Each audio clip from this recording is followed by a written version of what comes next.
kwake Maulana. Tujichunge na tunachosema, iwe bora kwake Maulana.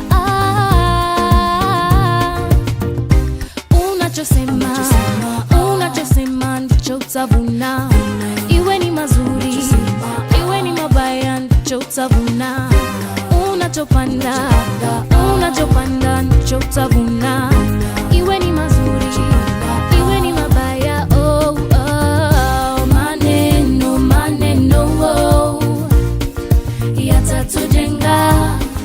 yatatujenga maneno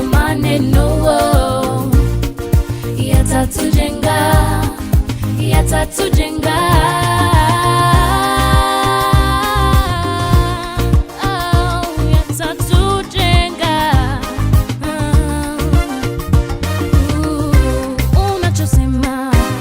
Unachosema ndicho utavuna, iwe ni mazuri iwe ni mabaya ndicho utavuna. Unachosema ndicho utavuna. Vuna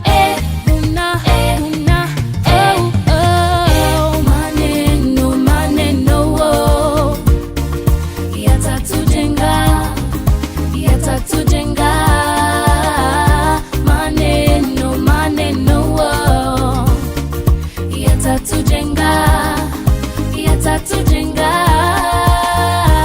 Itakuwa mbinguni usemavyo duniani, mara tunapokiri baraka kwa imani pokea haraka, na unyenyeke jirani umpende, unyenyeke jirani umpende.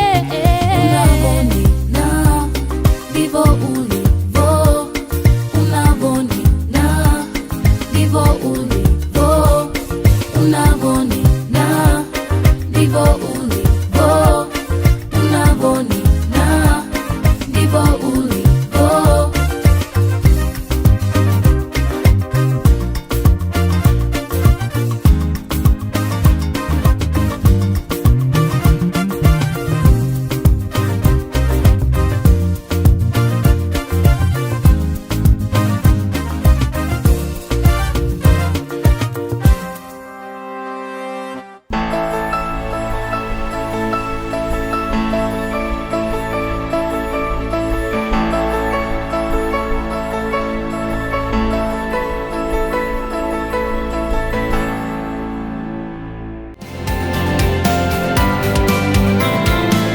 Without God, you'd not be here. Without God, you'd be dead and 6 feet under. So that is so important to you. So how do you hook up with somebody who don't see the value of your God? Of your God.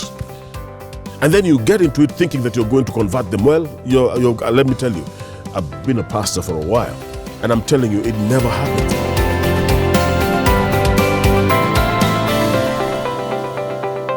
Hello everybody, good evening, good afternoon, good morning, wherever you're watching us from. I know you've been waiting, you've been asking questions. What happens to Coffee with BDM? Well, sometimes they say actually a change is as good as a rest. So we needed to rest a little bit and change a few things. But good news is Coffee with BDM is back. And from the team, we wish you a happy new year. And I do hope that you're enjoying the year so far. Last year was not a very easy year, but well, this year we expect bigger and better things. Guess what? This is the Love Edition, Coffee with BDM. And before I speak to Bishop David Moredi, please do me a favor. Take your finger, go to the share button, be like a beggar, telling the other beggar where the bread is. This is a very emotive topic. This is a topic that affects all of us in one way or another. This is the Love Edition. So please start a watch party, share this on your own, tell everybody to come around because it's going to be one bumper of a show. You simply cannot afford to miss it, and please tell everybody that you care for, even the ones you don't really care for, but you love for them to get some very much needed information. This is the Live Edition. Thank you very much, Bishop David Moredi, for being here again. People have been asking, where has Coffee with BDM gone? But we are back, and I'm sure the viewers are very excited to have you back here to give us the much needed wisdom. And today we're talking about love. Valentine's is on Sunday, and love is a good feeling. Love has hurt people. Love has made people see good stars. So today we want to talk about love. First and foremost, Bishop, do you believe in falling in love? Well, thank you so much for having me, and such a joy to be back with Coffee BDM. I mean, I was missing it myself. Apart from the other people who were missing it, I was missing it myself. And I know so many people have been asking, what happened to Coffee BDM? But right, as you said, we're right back. And I right back with a bang. Well, I've had so many people talk about falling in love. And after reading a lot and hearing the wise sages of the ages, most of them think that people who fall in love also in the same way fall out of love. Falling in love is easy to say and it's easy to do. But I think it's more than falling in love. I think somebody should get into love. Somebody should choose to love instead of falling in love. Because you see, as they say, just as you fell in love, then you're going to fall out of love. Right. I'm a firm believer that you choose to love. You make a willing, decisive choice to love. That is more lasting, more sensible than just this business of like abracadabra, you don't know what happened, you fell in love. It's like a hurricane came and hit you, and then all of a sudden the same hurricane disappears and you're not in love again, you fall out of it again. But if you choose to love, then willingly and decisively, then you're going to be more lasting and stay in that relationship more. So this business of people falling in love, I think, should come to an end. Right. And I think people should choose to love. I am married to my wife because I choose to love her. It's not a question of feelings. It's not a question of whether the goosebumps are there or not. And the goosebumps are there, and the goosebumps can be there and they may not be there. Sometimes you wake up but the choice that you make stays with you forever. I've been married for many, many years. It's not been the business of falling in love and falling out of love. What has sustained me is basically my commitment, my choice, that I'm choosing to love this person. And I think that's what really works to many people who have remained in love and continue loving. So it's very clear you've got to be intentional. You've got to make a very straight, firm decision to love somebody. But and by the way, we'll talk to single people, we'll talk to married people, we'll talk to people who are dating, because I know love encompasses all of you.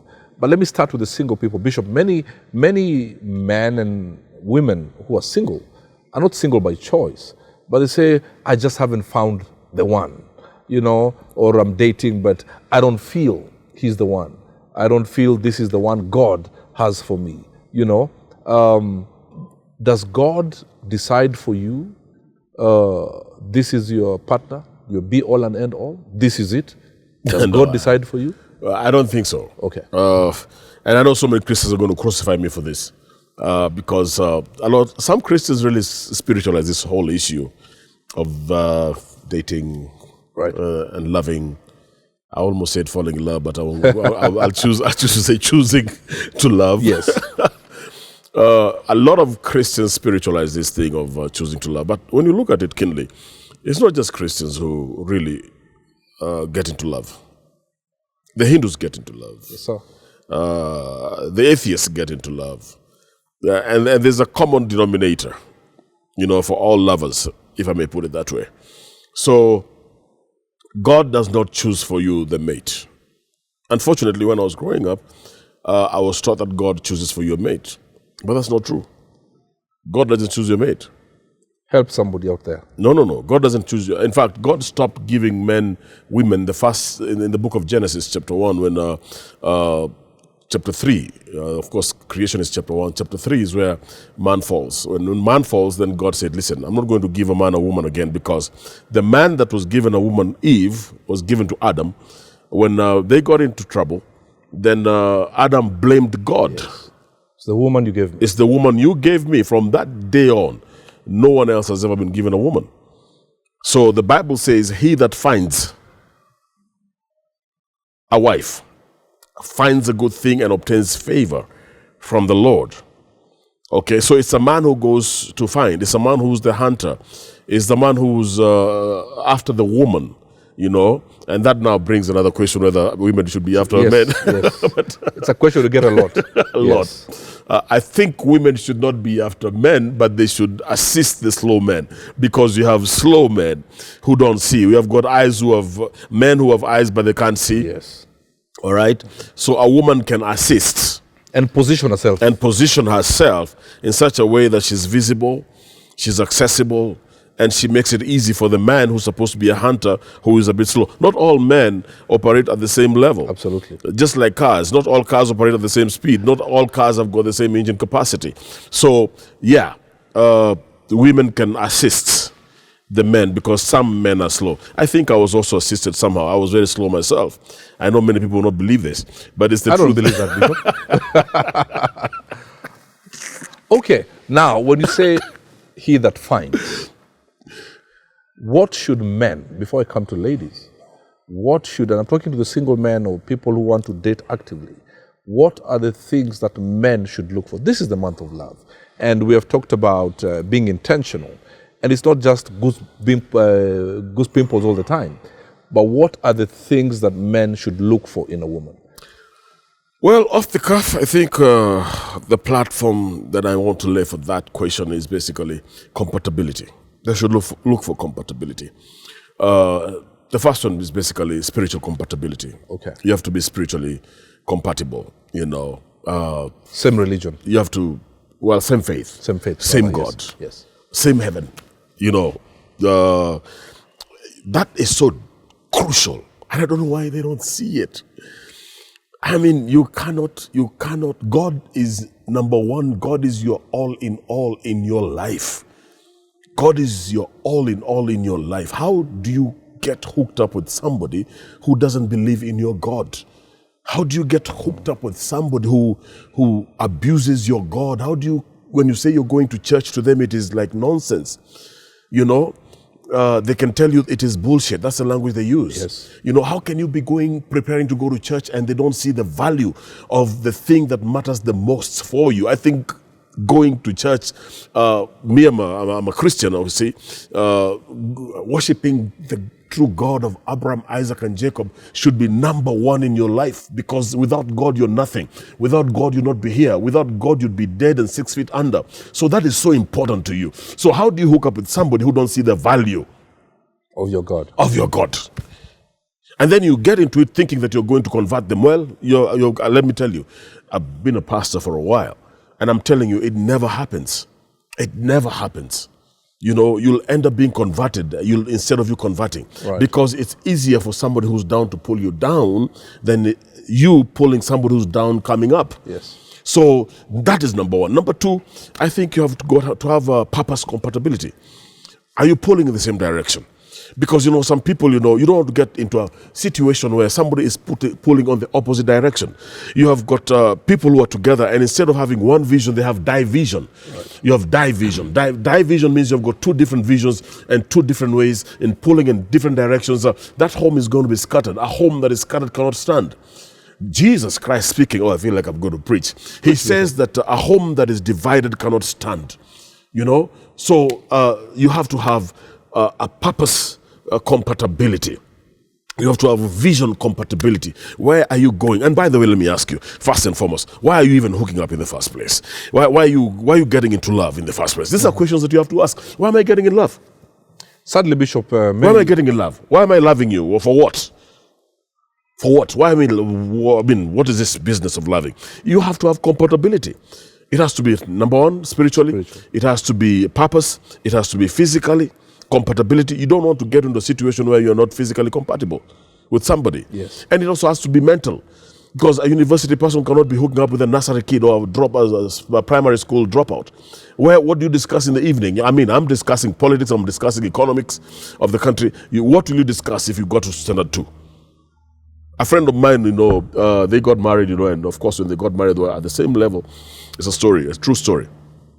And the guy went on to educate himself. He did seminars, went to college, and the woman was just back home, just doing the farming and everything. Before long, they were completely not compatible at all. Not compatible at all. And the guy came and said, listen, I can't continue this marriage. My wife is 10 years behind. There's nothing I have moved on. I have gotten degrees. You know, she's still a farmer. What are we discussing? You're driving from here to Mombasa. What are you going to be discussing with a primary dropout? And you're a university with masters and PhD. No discussion at all. I mean, to be honest with you, they put you off the moment they open their mouth, because what they say in most cases, it's just doesn't make sense, and it's annoying, So instead of you getting annoyed because you're not compatible, just check out the list and have the ticks ticked. Right. And Bishop, I'm checking a lot from the book you've written, and I'll be telling you about this book, a book that each and every one of you really must have in your shelf.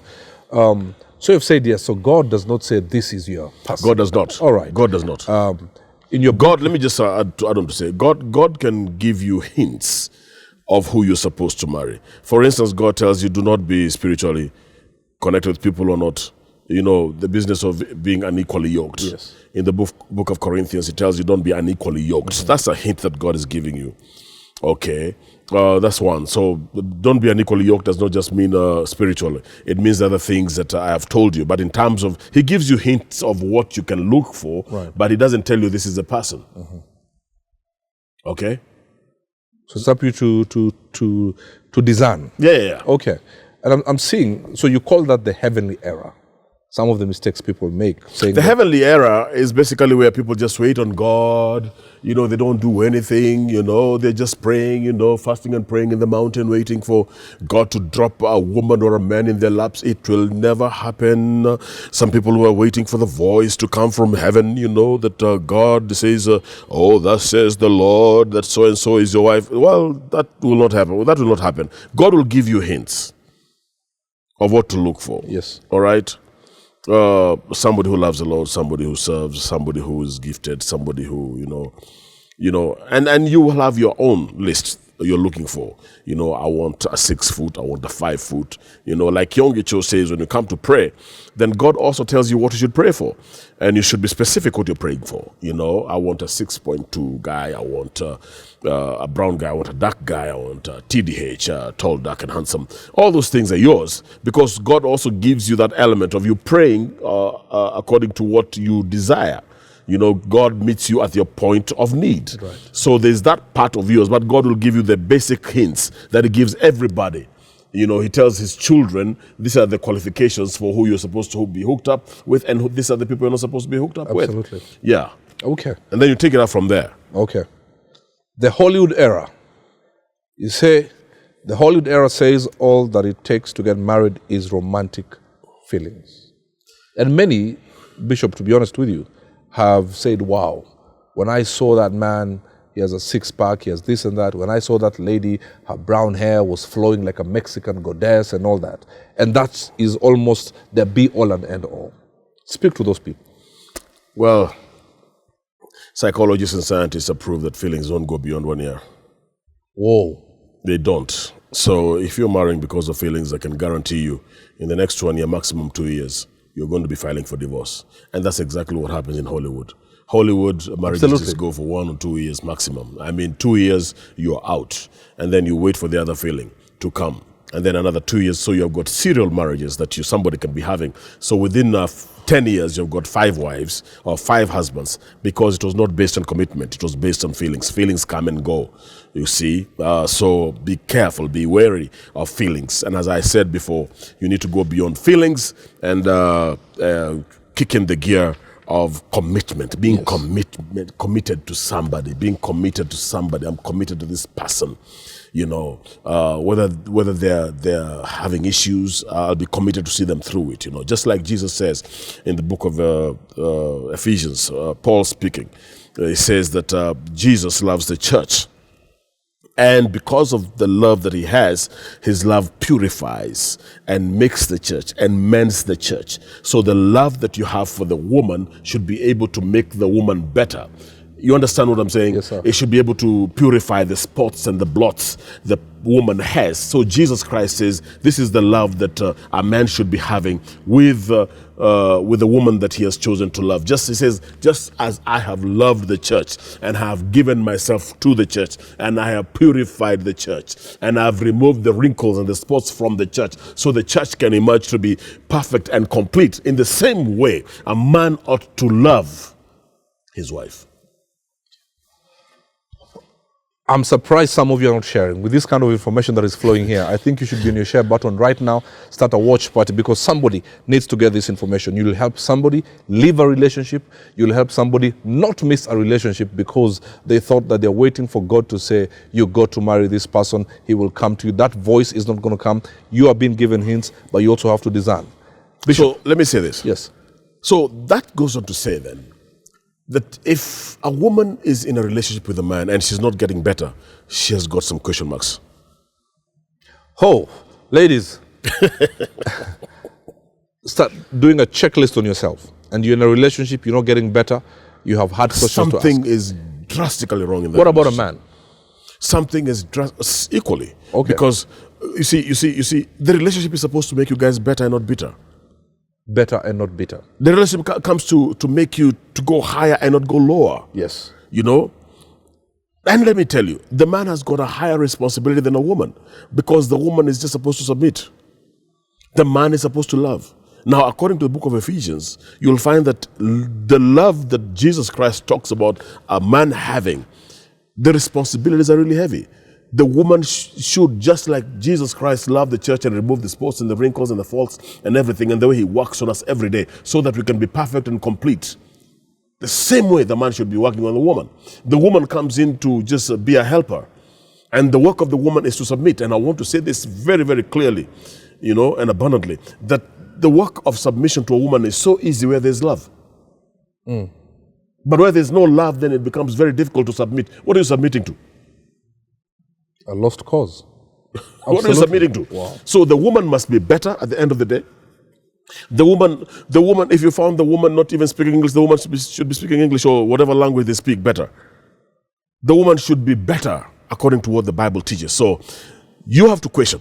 If you're in a relationship and it's getting worse and worse and worse, you're in the wrong place. Well, so for you men out there, for you to have a gauge of how well you're doing or how not well you're doing, we need to take a look at your woman. If she's not better, if she's not growing, if she's not developing, then you also have to point some figures to the men. Okay. And but I'm sure the men are asking, but what about us? What should a woman do for us? The woman comes to be a helpmate. Okay? But then also, that means that you have to have a vision, you have to be going somewhere. Right. The woman will not, what is she helping you to do? What is it that you have started? What is your vision? Where are you heading? Because it is impossible for a woman to come and help somebody who's visionless. Right. It is impossible for a woman to come and help somebody who's not going anywhere. So the woman comes in just to, to be a helpmate. God said, I will give you a helper. So Adam was doing something, he was cultivating the ground. So what are you doing as a man? Are you cultivating your ground? And cultivation in this case does not really mean taking a djembe, a hoe and going to the farm. It doesn't mean that. You can be cultivating wherever you are called, your purpose, your career and what have you. The woman comes to help you, to make it easy for you. All right? So that means you should trust your helper. Yes, sir. Who comes to help you. So it is impossible for a woman to follow a parked car. The car has to be going somewhere for her to come and jump into it, for her to help you. Men, press that button, ignite your engine, start moving, and the help will come. Bishop, Valentine's is on Sunday, and the dating scene is a very confusing scene, for lack of a better word, because I see people asking some questions, and they don't seem to get the right answers. Sunday it is, not married yet, people are dating, they're going to go out. What are the parameters that dating couples should not cross? Even these questions we get from born-again people that, okay, fine, am I allowed to kiss my man, kiss my lady? Am I allowed to go that far? Because now some are going on dates on Sunday, some are even planning as we speak to maybe travel, this is a Friday, to go out of town. What parameters should they not cross? I think we need to define, first of all, there's Christian dating and there's worldly dating. Okay, let's stick to Christian dating then. So if you're talking about Christian dating, then I was in college one time, believe it or not, I went to school one time, and I'll never forget my Dr. Sharp, who was my professor in psychology, who said, never start a fire that you cannot put out. Mm-hmm. So there's soft petting, which some people, try to think, but soft petting leads to heavy petting. Yes. Okay? and heavy petting may lead to other things. So they normally advise, and the caution they give is never start a fire that you're not ready to put out. So that's my word and caution that I was given, by Dr. Sharp, who was my professor in college, and plus the fact, he went on to say, stay away from the river if you don't want to fall into it. So as you go out to have your lunch and your dinner, whatever it is, I remind you, stay far away from the river if you don't want to fall into it. The closer you are to the river, the higher the chances of you falling into it. Well, so some of you had planned to go somewhere that is close to a river. Please change your plans. Stay away from the river. Don't start a fire. Don't stroke a fire. Don't start a fire you're not ready to put out. Don't start a fire you're not ready to put out. I think that's very, very clear on Christian dating. Bishop, how important is friendship in dating? I think it's everything. It is everything. Well, the myth is that you should not date your friends. But I think the truth is that if I was to choose who to date, I would date my friend, first and foremost, because she will remain my friend. Or yes. I'm talking as a man now. Right, of course. Or he will remain your friend, yes. Whatever the case is. Yes. And friendship is everything in a relationship. I think the day you stop being friends, then there's problems, Mm-hmm. I've seen people driving to work and you would think it's a headmaster with a pupil. Yes. They can't even talk. They cannot laugh. You can't laugh at jokes. You can, you don't have fun. So strict. You're like in a straight jacket. Straight jacket. Yeah. But friendship is everything because you share your troubles, you share your struggles. And that's what a relationship is all about. So I would advise that if you're dating, I think the best person to date would be your friends first and foremost, mm-hmm. because it makes it even easier. It's relaxed. You can share. There are things you can't share if the person is not your friend. You can't share struggles with somebody who's not your friend. You can't open your heart to somebody who's not your friend. But you can open your heart to somebody who's your friend. Yes. So I think a couple that has cultivated friendship has a big plus to making that relationship lasting Absolutely. And enjoyable. Okay. Big plus. And as you're getting blessed, I can even see through your comments, there's a book the Bishop has authored. It's called Love Blossoms, Myths and Truths About Love. There's a number on your screen right now. If you want to get yourself a copy of this book, please text your name on that number. Somebody will get back in touch with you. We will deliver, especially in Nairobi, we will deliver. Out of Nairobi, we will deliver, of course, with additional charges for courier services. But this is a book that each and every one of you must have. And I know the married people, you're wondering, why you're not taking care about us. Bishop, you also authored a book, Marriage Fire Rekindled. I think that's one of your best-selling books. There's a couple here, this is Valentine's, and they've been going cold. Married 10 years, 15 years. What do you speak to them? Because they're saying, we don't even call each other by the beautiful names we used to. It's Baba Nani, Mama Nani. And that's the reason why it's gone cold, because you changed. Right. You changed. Okay. Yeah. So I think my advice to you is just look back and see where the rain started hitting you. Mm-hmm. Because Marriage Rekindled basically talks about, you can summarize that book, and I think they need to get it, as you're saying. Yes. It's basically doing the things that you did to get the person that you have. Mm-hmm. What is it that you used to do to get the person that you got? Right. Were you opening the door, I was talking to my friend recently, and he told me, if you see a Kikuyu man from Nyeri opening the door, that door must be spoiled. Adwanyoba, please, just open the door even if it's a new car. That if you see a Nyeri guy opening the door must be closed. Because, and that was a joke, of course, but we don't do the things we're supposed to do. Yes. You used to get flowers, you used to buy chocolates, you used to go out, you used to go for dinners, you used to call her in the morning, the afternoon, in the evening, good morning, good afternoon, how was your day in the evening? Yes. Are you done with work and stuff? Now, if you pull down all that down, then that means basically that, I am a firm believer that I don't care how big the fire is. If you don't keep on fueling it, it's going to go down. Mm-hmm. So the person who thinks that the lava has gone down, I think you need to rekindle it by just putting the firewood back. Right. You need to fuel that fire. It's going to go up. But if you don't fuel it, I don't care how huge it was. It's going to come down, mm-hmm. even without the fire brigade.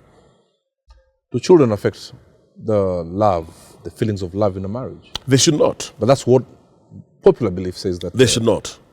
They should not. Then they have to understand that also love grows. Love is not the same. Children come even to make your love even grow more fonder. The children should not make your love diminish. They should come and make your love even grow fonder. And you should know that you're also growing, you're maturing, and there are levels and dimensions of this love. Now, okay, first of all, you're just the two of you. You'll not remain the two of you. The love of yours that you have between a man and a woman, it is going to produce children. Those children also have got things to be attended to and what have you. And the children will grow, and then you become an advisor, a counselor, a father, a mother. You are not a father, a mother before, so you change gears in keeping with how your love is growing and the dimensions which your love is getting into. Right. Yeah, you cannot behave like you're single and you've got children. It's ridiculous. Right.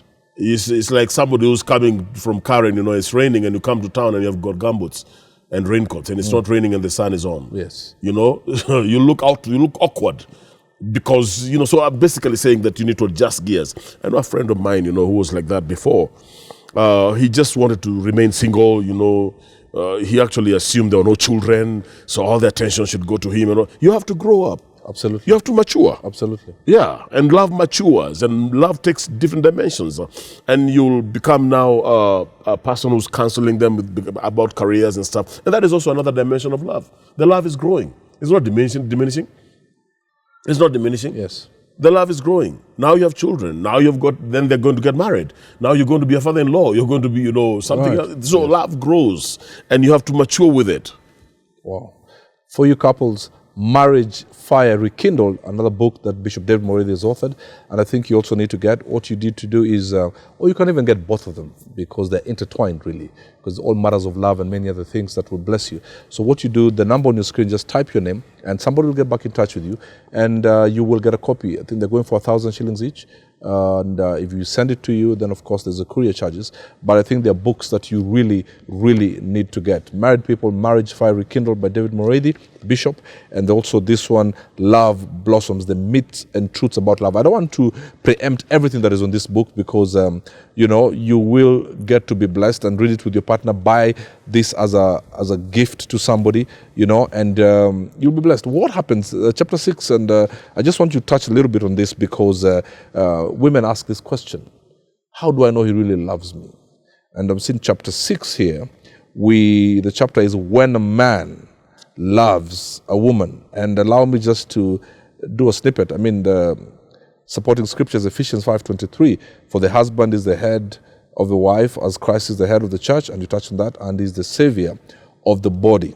And you've said, when a man loves a woman, there's a song, you've discovered there's a lot of men and women who really don't know what to expect when a man loves a woman. Many of us have weaved ideas based on what society tells us. Paul in Ephesians allows us to see what type of love, what type of love it is when a man loves a woman, who exemplifies this kind of love. So you've talked about, of course, agape, philios, and stigo love. So, Bishop, please, and eros, please tell us, what are the things? Like women say, this guy just loves me because he thinks I'm beautiful, he thinks he just wants to get romantic with me. So what are these things? A woman is asking, how will I know this man genuinely loves me and it's not just about the romantic feelings? Well, Any mature woman would know when a man loves them. Okay. You don't even need a prophet to come and tell you that this man loves you. Or, right. A mature person will know that, hey, this man really loves me, And it's basically the actions. It's basically the actions. I think in a relationship, actions speak louder than words. Absolutely. In many ways, the actions speak louder than words in a relationship. That's my take. So a woman, and women have got a sixth sense. When it comes to love, they are better than the prophets of old. They can tell something what's is not happening right. and what is not happening. Some of them depend on their instincts, they say. And then the English person says that it is a sixth sense. They can tell when they're loved and when they're not. Right. Okay. Equally, I think a man can know whether he's loved or not. You understand me? Mm-hmm. So you don't need somebody to tell you. It's just the action bit, If you're mistreating the woman like a rag that's like a doormat, and tell them that you love them, of course you don't. At the end of the day. So, and women like to be told they're loved all the time, and not just to be told, but to be escorted by the actions, that tell them again and again, over and over again, a woman will never be tired of being told she's loved. Yes. You know, sometimes a man may love a woman, but he doesn't know how to love her because he doesn't understand the wiring of a woman. As they say, Mars and Venus. Right, yes. So men are from Mars and women are from Venus. Mm-hmm. But like for me, I never saw my father telling my mother, "I love you." Okay. Never saw my father. But the actions that my father was, doing Was evident. was evident that he loved my mother. My father didn't have a big income as such. My father lived with loans, even to feed us sometimes. He would take advances to feed us, pay our fees and everything. Go with one suit and one shirt. Now, a man who's going with one suit and one shirt and taking advances to feed you and to pay your fees, denying himself everything so that the home can be stable and so that the children can go to school. Right. You don't have to be told that he loves the family. He loves the family for sure. So it's basically, I think now we know how to love better. In terms of if only my father just pushed it a bit by saying it, it would be like the water in the plant, in the flower. Yes. Yeah, but we knew he loved. Mm-hmm. But it's just also the African way of doing it. Yes. The African way of exemplifying how they love could be different from the European or the American way of exemplifying how they love. You see? And sometimes I think it's even better the actions more than the words, because sometimes words are just empty in our day and age. Absolutely. And in our day and age, guys say they love, but there's no action at all. Yes. There's nothing. There's no sacrifice. Jesus Christ talks about sacrificing, loving the church the way loving the woman the way he loved the church. Right. And he says he gave himself for her. It's sacrifice. So a man has to sacrifice. Mm-hmm. What does sacrifice mean? Sacrifice means you feel pain. Sacrifice is not done joyfully. Sacrifice is not done people smiling all over. It costs you absolutely to sacrifice. And it's funny that you gave us the example about your late father and your mother. He had to be on loan, sometimes take advance to feed you. And I want you to speak to the generation now where we are very impatient. If we see a man struggling a little bit or has to go over and about, like take an advance, women leave, or even men leave. What is the problem? Is it because we are looking for the wrong things in love? I think our women, and I'm going to come maybe to men later so I don't look like I'm biased, our women need to go to school. And they need to be taken to school by our mothers. Okay. Yeah, because you see, our women want a ready-made man. Yes. A ready-made man. They want a man who's driving a big car, living in a good neighborhood and stuff. Man, let me tell you, that does not really happen as such.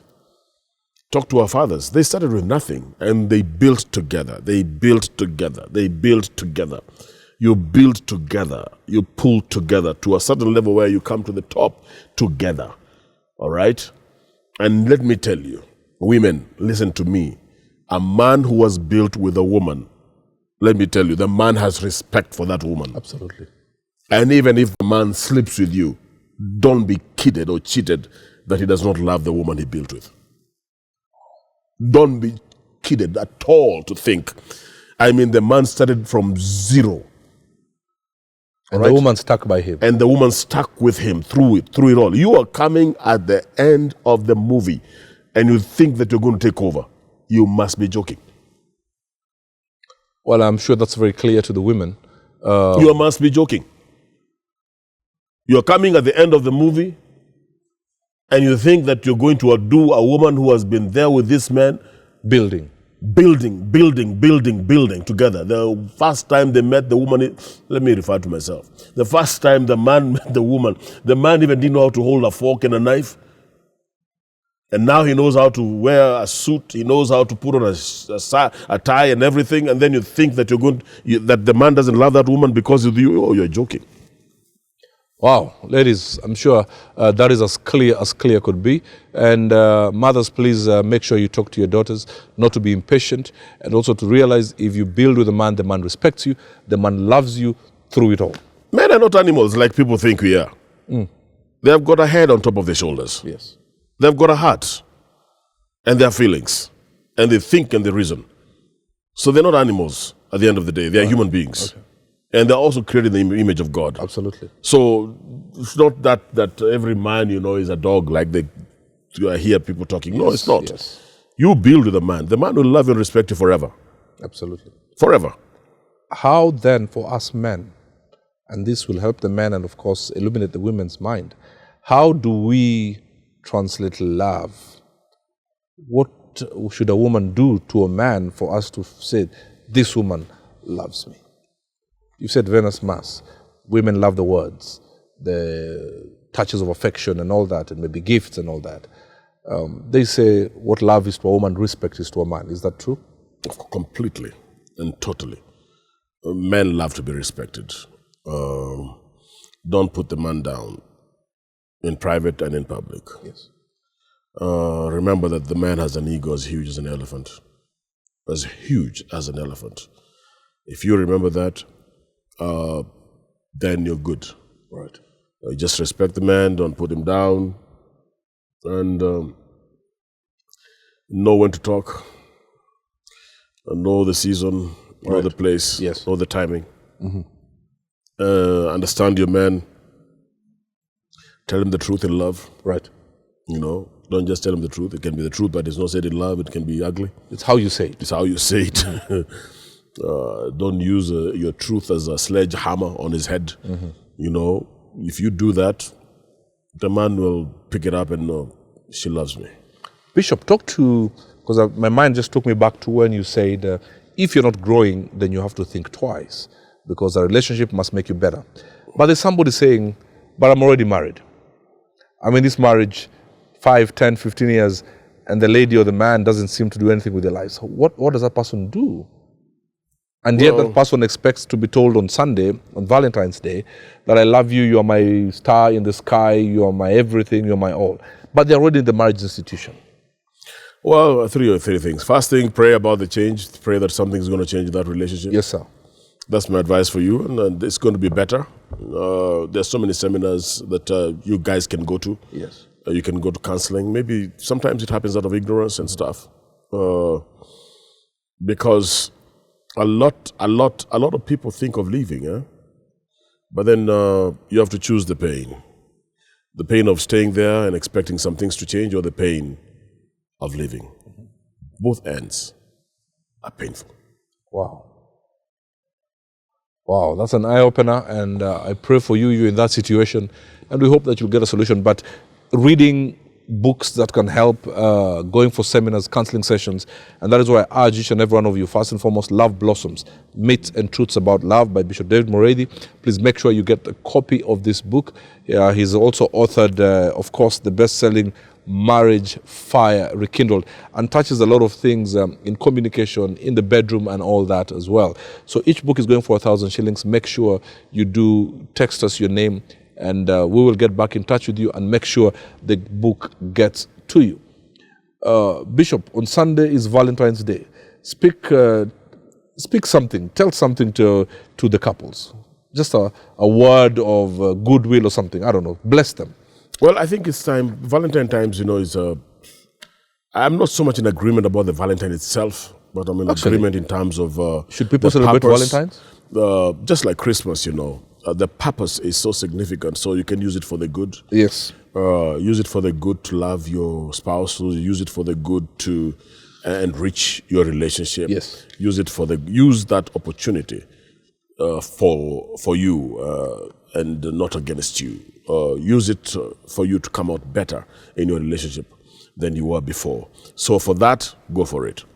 Well, thank you very much, ladies and gentlemen, for watching Coffee with BDM. We are back with a bang this 2021 with great topics every Friday from 8 p.m. Make sure you do a reminder. Tell everybody to always tune in, because you will be blessed. Information is power. Knowledge is power. But what you do with the information is what we call wisdom. But remember, we want to ask you and visit with us here at the House of Grace every Sunday. And just a quick reminder, from last week, we have gone back, resumed to our 2 services. In keeping with the health regulations, we have the social distancing, we have the temperature guns, we sanitize, we wash the churches very, very thoroughly. So every Sunday, I'm hoping to have you this Sunday and worship with us. It's the first service is 9 to 10:30 and 11 to 12:30. We keep time. You will be blessed. And what better way of starting your love day in church here at the House of Grace. For our members, see you on Sunday. For those of us for those of you who want to visit, please feel free to join us. And by the way, we are live on Facebook and YouTube as well. So for those of you who are out of the country, always tune in and you will be blessed. Thank you very much. This is Coffee with BDM. I've been your host, Robert Brale, with of course my Bishop, David Moredi. Thank you very much, sir. Thank you.